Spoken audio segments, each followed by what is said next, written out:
A paz do Senhor para todos, amém? Estamos aqui hoje nessa aula que infelizmente não temos podido nos encontrar dentro da igreja, né? Mas não podemos ficar com essa matéria atrasada até que a gente possa decidir se voltaremos para dentro do templo, né? Para fazermos as aulas online ou se vamos continuar aqui no grupo, porque tem muitos colegas, né? Que estão sem internet e não estão conseguindo acompanhar as aulas e não é o nosso objetivo ninguém ficar de fora, amém? Eu já estou com saudade de todos, né? Sei que todos têm orado, buscado para que esse ministério a cada dia cresça e se desenvolva e temos passado aí por tantas batalhas, mas tudo com propósito. Foi um ano de muita evolução, né? E agora no final temos buscado multiplicar a semente que Deus tem colocado em nossas mãos. E hoje nós falamos semana passada sobre, já introduzimos, né? Fizemos a introdução dos profetas maiores. Então, nós demos na primeira aula, logo, semana passada, Isaías, né? E o livro de Jeremias. E falamos um pouco sobre Jeremias, porque nós não vamos estar aprofundando, mas você que gosta de estudar, não te impede de também se aprofundar depois, buscar sobre a vida de Jeremias, né? Aqui nós temos colocando para você uma teologia básica, para que você tenha condições, né? De buscar se aprofundar, porque a leitura, o estudo, ele nunca é demais. E cada vez que você estuda, mais você conhece, né? E mais você tem essa coisa nova, porque a cada dia isso evolui, né? Hoje a gente está dando aqui um conteúdo, mas na realidade, se você for estudar, tem muitos homens de Deus aí, e se aprofundar mesmo nesses livros, você vai ver que a base para nós entendermos a palavra do Senhor, ela é a palavra do Senhor, amém? E aqui eu botei aí, né? Eu creio que você vai ver o áudio, né? O vídeo, e vai poder acompanhar. Quem sabe você já salvou nos seus documentos, né? Que eu pedi para você salvar. A nossa secretária vai tentar imprimir para na quarta-feira entregar a vocês, porque aí você já fica com o conteúdo. E por onde aqui a gente parar, segunda-feira a gente dá continuidade, amém? Então, nós vamos introduzir aqui na Escola de Profeta, que é uma imagem que eu mandei para você fazer o diferencial de uma aula da outra, a introdução do livro de Lamentações. Por que estudar esse livro? O livro de Lamentações revela a situação patética de Judá após a conquista de Jerusalém pelos babilônios, que ocorreu como resultado dos pecados do povo e da negligência das advertências proféticas. Ao estudar o livro de Lamentações, os alunos poderão perceber, né, que o pesar, o remorso, as consequências que acompanham o pecado. O aluno também que está estudando hoje conosco pode também aprender que a compaixão e a misericórdia do Senhor se estende àqueles que se voltam para Ele nos momentos de tristeza. A Lamentações era o choro, você já estudou semana passada, onde Jeremias era conhecido como o profeta chorão, por se lamentar, né, pelo pecado de Judá. E a gente sabe que quantos hoje choram, né, por esses últimos dias, por pessoas que hoje não querem ouvir a voz do Senhor, amém? Você pode acompanhar também na sua leitura que quem escreveu esse livro, o livro de Lamentações, foi escrito por Jeremias, né? Você vai ver que lá no iniciozinho do livro de Lamentações vai estar escrito que foi escrito por Jeremias. E ele faz essa proclamação de lamentação quando ele tem uma reação, tá, do pesar pela destruição de Jerusalém, o templo, por cerca mais ou menos 586 anos antes de Cristo, que ocorreu durante a época de Jeremias. Quando e onde foi escrito, né, o livro? Jeremias escreveu o livro de Lamentações em alguma época depois de que os babilônicos, né, destruíram Jerusalém. Não se sabe onde Jeremias especificamente escreveu o livro, mas pode ter sido em Jerusalém ou no Egito. Você pode ter essa referência em Jeremias 43, capítulo 43, versículos 6 e 7. Quais são as características marcantes deste livro? O livro inteiro de Lamentações foi escrito em poesias. Ele é confundido, né? Quando você começa a ler o início, você vai ver que no livro de Lamentações, você vai ver algumas coisas que falam a respeito da mulher, a formosa, né? Ele relata uns detalhes, inclusive, como de cântico, que é muito parecido, né? Com os Lamentações, só que ele não é poético. Ele é um livro que Jeremias, como profeta maior, escreveu o livro de Lamentações pela destruição dos babilônicos, amém? Aí está dizendo também que os 4 primeiros capítulos foram acrósticos, né?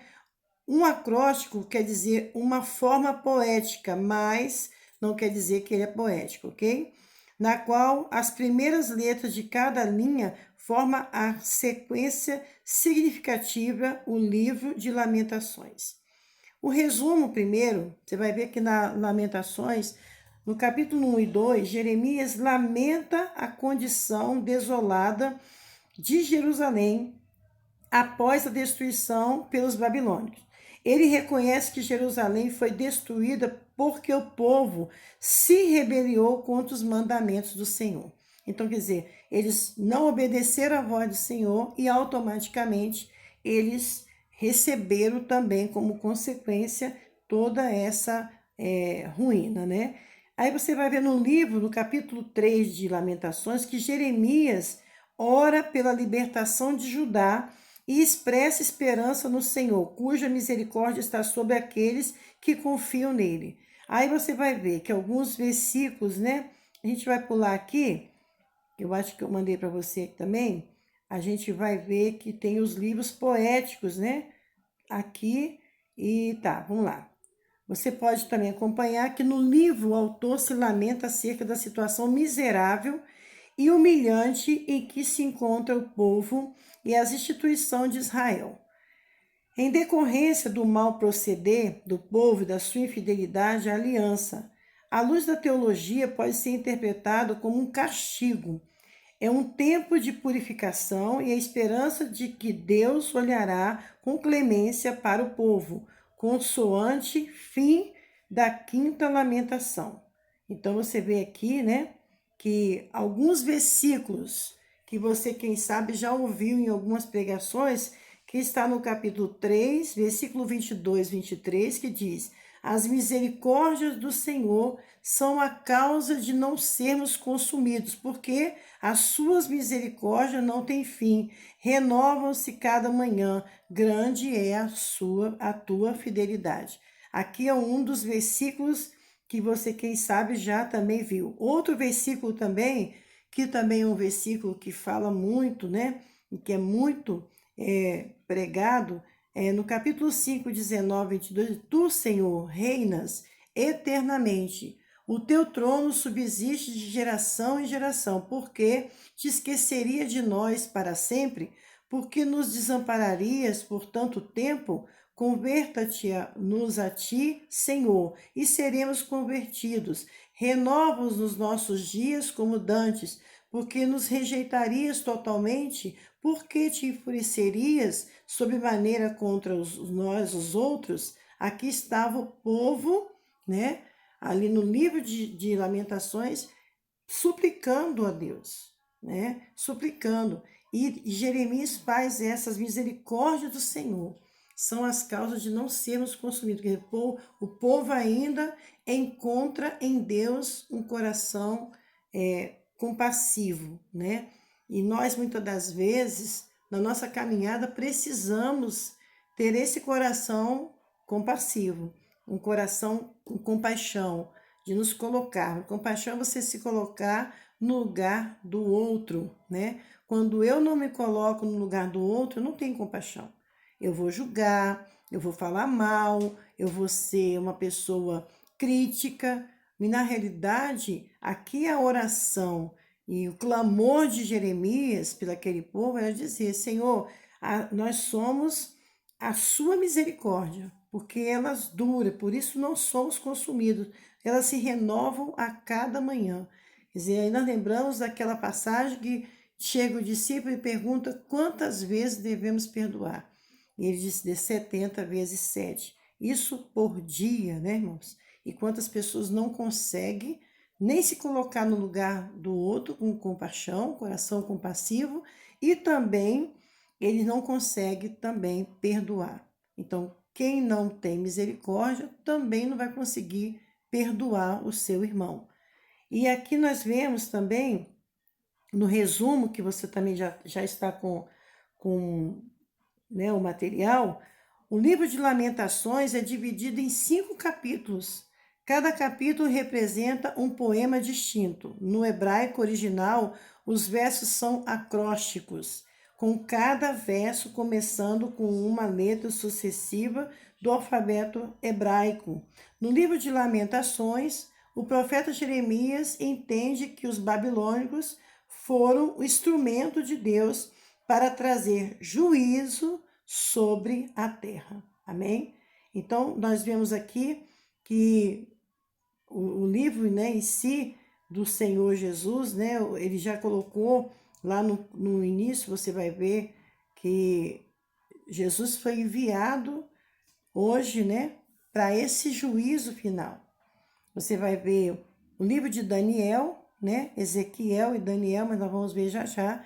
E Daniel fala que ele viu, né, e ele viu e Deus deu a ele tudo que iria acontecer nos fins dos dias.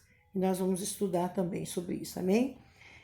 Jerusalém, nós vamos ver em Lamentações, capítulo 1, versículo 12, 15, 2, 1, 8, isso é para você estudar em casa, ok? Lamentações deixa claro que o pecado e a rebelião foram as causas da ira de Deus, sendo demonstrado no capítulo 1, no versículo 8, 9, 4, 13, 5, 16. Lamentar é apropriado em um tempo de angústia, mas deve ser rapidamente dar entrada à contrição e arrependimento, que está em Lamentações 3, 40, versículo 40 e 42, e também o capítulo 5, 21, 22. Você vai ver que é um tempo. Murmuração, irmãos, é uma coisa, tá? E você se lamentar é outro. Esse momento de lamentação, ele não pode ficar muito tempo, tá? Ah, estou me lamentando, porque muitas das vezes você perdeu um filho, perdeu o emprego, perdeu a esposa, a casa não está do jeito que você gostaria que estivesse, as coisas não estão caminhando, então você se lamenta por um momento, por aquele momento ruim. Mas a murmuração, se você for ver, o povo deixou, o povo que foi retirado das garras lá de Faraó, né, do templo lá dele, daquela escravidão, foi levado para o deserto, e lá no deserto, com tudo que Deus estava fazendo, durante o dia enviava a nuvem, que era uma proteção, durante a noite enviava a coluna de fogo. A Bíblia relata que esse povo, as suas vestes não se acabaram, seus sapatos não se estragaram por 40 anos. Então, e a comida vinha pela manhã, e a comida vinha ao meio-dia, a comida vinha no fim da tarde, mas mesmo assim o povo murmurava. Eles começaram a murmurar lá na saída. Você vai ver quando eles chegam diante do Mar Vermelho, que eles estão diante de Moisés, até ali eles estavam apoiando, mas quando chegou na primeira dificuldade que eles teriam que enfrentar, já não seria mais Moisés. Moisés estava indo diante de Faraó e o tempo inteiro fazendo aquilo que Deus tinha ordenado, quando ele estava naquele monte, cuidando, passeando ali, né, cuidando das ovelhas do seu sogro, chamado Jetro. E o que acontece? Deus o chama naquela sarça que pegava fogo e ali a sarça não se consumia. Deus dá uma ordem a Moisés para ir até lá retirar o povo. E disse que ele não teria condições, mas Deus falou, vou botar um sucessor, vou colocar alguém que vai colocar palavras e vai falar diante de você. Vou te dar sinais. Irmãos, hoje nós temos esses mesmos sinais, essas mesmas caminhadas, Não estamos com Faraó, mas hoje o Faraó se transforma em essas potestades, perseguições, né?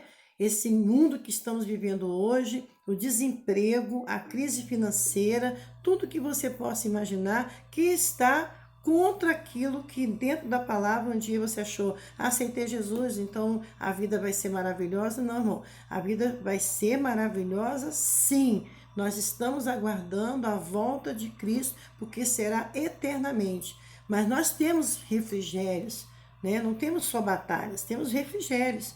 Nós lamentamos por algumas situações, lamentamos pela violência, lamentamos o número de mulheres que têm morrido, né, com esse novo nome que há 2 anos, mais ou menos, está aí, né, em alta, se você for ver, que é feminicídio. Você vai ver quantas mulheres morrendo, a facada, morrendo, pancada. Então, o amor do ser humano já acabou, né? Então, nós nos lamentamos pela violência, mas nós não podemos murmurar porque alguma coisa ainda não aconteceu em nossas vidas.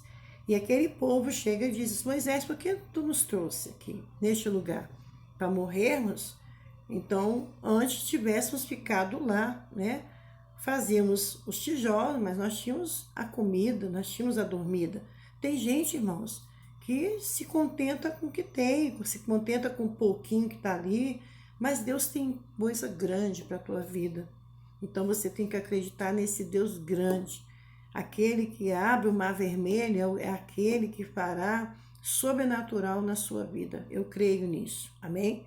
Nós vamos continuar lendo aqui e você vai ver que na aplicação prática, né, que eu também mandei para você, mesmo em julgamento terrível, Deus é um Deus de esperança. Ele tinha esperança que aquele povo, né, mesmo Deus assim castigando, né, entre aspas, Deus permitindo que pela idolatria deles, por tudo que eles estavam fazendo, eles não queriam ouvir a Deus, estavam praticando outras doutrinas de outros deuses. Então, mesmo assim, Deus tem um julgamento que naquele final, naquele momento, a pessoa há de se arrepender. E ele fez isso. Que está lá em Lamentações, no capítulo 3, versículo 24, 25, você vai que não importa quão longe dele estejamos, temos a esperança de que podemos voltar-nos a ele e encontrar sua compaixão e perdão. 1 João 1, 9. Nosso Deus é um Deus de amor. Lamentações 3, 22 diz que por causa de seu grande amor e compaixão, ele enviou seu Filho para que nós não tivéssemos que perecer em nossos pecados, mas que pudéssemos viver eternamente com ele. João 3,16. A fidelidade, Lamentações 3:23, e libertação de Deus, Lamentações 3:26, são atributos que nos dão uma grande esperança e conforto. Ele não é um Deus desinteressado e caprichoso, mas é um Deus que libertará todos aqueles que se voltam para ele.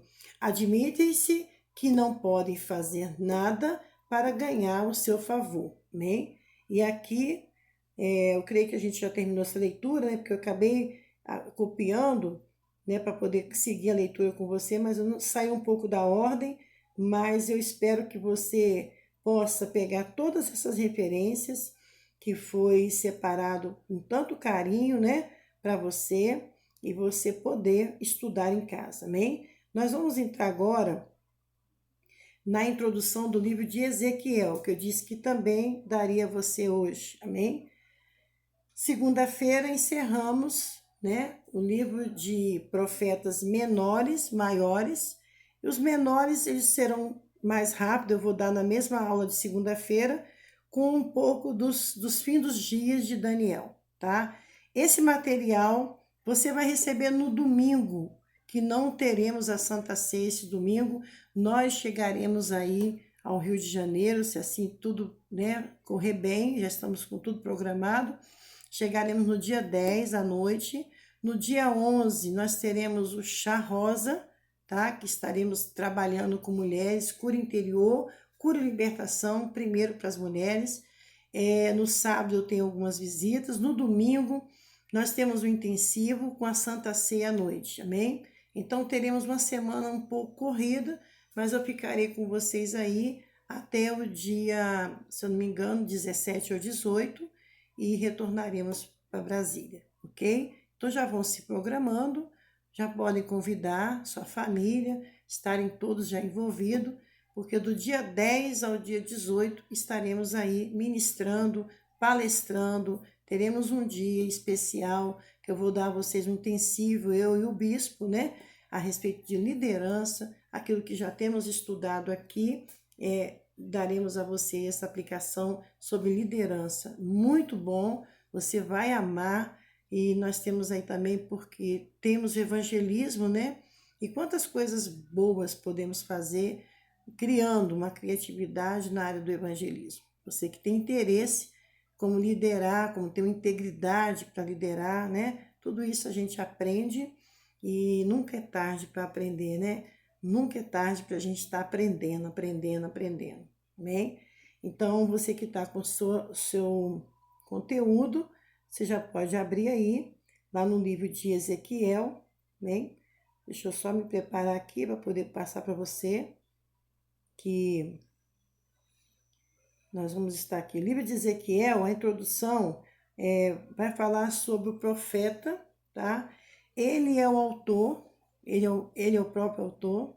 Ezequiel de 1 a 3, você vai ver que ele é um profeta que era contemporâneo de Jeremias e Daniel.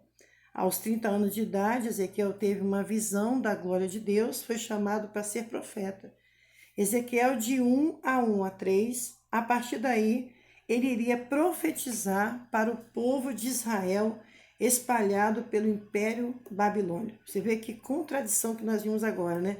Estava lá Jeremias chorando e já vai agora Ezequiel fazer aquilo que quem sabe Deus deixou nessa missão, não era realmente para Jeremias, né? Jeremias chega no livro de Lamentações, ali para. Ezequiel dá continuidade, né? E a gente diz que como ele era contemporâneo, a gente vai ver que ele já estava envolvido no mesmo propósito, amém? Propósito de Ezequiel. Ezequiel ministrou a geração de sua época, uma geração extremamente pecaminosa, não é diferente hoje, tá, irmãos? E completamente sem esperança. Também não é diferente nos dias de hoje. Por meio do seu ministério profético, ele tentou levá-los ao arrependimento imediato e à confiança no futuro distante. Irmão, é o que nós fazemos hoje. Nós tivemos num encontro de mulheres, um congresso de mulheres, que falava sobre as 10 virgens, a parábola das 10 virgens, né? As 5 prudentes e as 5 loucas. E não sabemos, e o tema era, não sabemos a hora em que Cristo há de vir, né? De voltar para arrebatar a sua igreja. Então, nós trazemos hoje essa mensagem profética, a palavra profética, a palavra que nós vamos profetizando dentro de cada dia, aquela imagem, aquela visão futura. Por quê? Hoje você não pode. Eu tinha conversado esses dias com o bispo e nós falamos sobre isso. O Senhor Jesus já usou vários vasos, né, para falar, vários profetas, que não há mais tempo. Então, você está programando, fazendo uma programação aí para daqui a 10, 15, 20 anos, irmão, é para agora. O que você tem que fazer é para agora, né? A gente às vezes fala assim, eu vou orar, eu vou buscar. Não, tudo bem, a gente tem uma hora de orar e agora tem hora de agir. Tem hora que a gente precisa agir, porque a oração, ela vai trazer a resposta de Deus, e às vezes a resposta já está bem na sua frente. E às vezes você quer a resposta que você idealizou, né? Você quer a resposta que você criou. Não, eu quero a resposta sim. E se vier diferente, Deus não está falando. Aí você perde aí o propósito, né? E você perde também a oportunidade de ouvir o que Deus está falando, não o que queremos ouvir de Deus. Então, ele fazia dessa maneira, amém? Vamos voltar aqui. O resumo do livro de Ezequiel diz que Ezequiel, com 25 anos, foi levado para a Babilônia, da linhagem do sacerdote de Zadok. Seu ministério profético se inicia com uma visão de Deus. Quando ele tinha 30 anos, Ezequiel e seus leitores descobriram que Deus não era limitado pela terra de Israel, nem naquela nação. Engraçado, né? Nós achamos que, até isso aqui, quando eu estava preparando, né, lendo, eu pude ver o seguinte: quantas vezes a pessoa fala, minha igreja, né? Minha igreja, Assembleia de Deus, minha igreja. Irmão, nós somos igreja de Cristo na terra. Nós somos aqueles que foram chamados para anunciar a volta de Cristo. Se você ficar, então, o próprio profeta descobre isso no finalzinho da sua caminhada, né? Já ali falando, né, da sua experiência, e ele diz que todas aquelas experiências só estavam servindo para uma coisa. Não era só para aquele lugar, né? Não era só para Israel, mas também para toda a nação. Amém, irmão? Toda a nação. Toda. Não é somente o Brasil, mas todo o mundo, todo o globo terrestre, toda a criação de Deus. Deus tem hoje um propósito de levar essa salvação. Amém? Em vista disso, Deus é universal e comanda e controla as pessoas e nações. No exílio, a ideia de Deus como sendo exclusivo de Israel foi posta em xeque. No início do seu ministério, Deus falara que o enviaria à nação de Israel para exercer a profecia ali. Mas você vê que isso se expandiu. Aí você vai ver que nos dias de Jesus acontece o quê? Faz já prevalecer as profecias de que o Messias veria, um menino nos nasceu, veria alguém, né? Aquele que tem olho não vê, mas você tem um Deus que tem um olho que vê, uma boca que fala.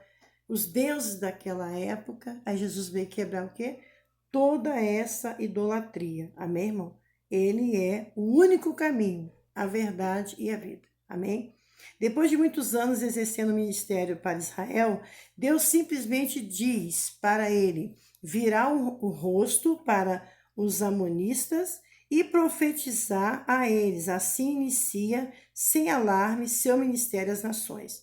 Uma grande questão de Ezequiel fala diretamente conosco. Como você pode lidar com o mundo desviado? É uma pergunta que está sendo feita. Você vai se corromper ou você vai se posicionar, né? Falamos sobre isso, você precisa ter uma decisão própria. Você é responsável pelas suas decisões. Porque o profeta diz que eu tenho que ir para a esquerda. O outro profeta diz que eu tenho que ir para a direita. Você tem que ter convicção da palavra profética, das promessas que Deus te fez.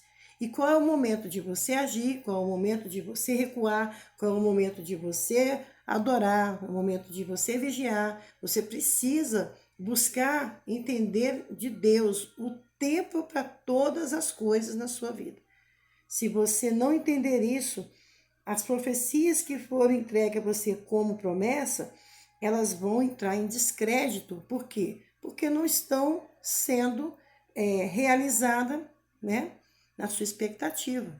E Deus não realiza nada na nossa expectativa. Ele trabalha através da nossa fé. Quem crê, verá a glória de Deus. Israel estava no exílio, lugar de julgamento, mas Deus estava ali com eles. Então, o exílio fazia parte do aprendizado de Deus para o seu povo. É o que você passa hoje, o que eu passo hoje, né? Quantas coisas nós passamos e achamos, Deus nos esqueceu. Não, Deus está nos preparando. Deus está nos treinando. A escola de profeta faz isso, irmão. Ensina você no deserto a criar resistência para os dias maus.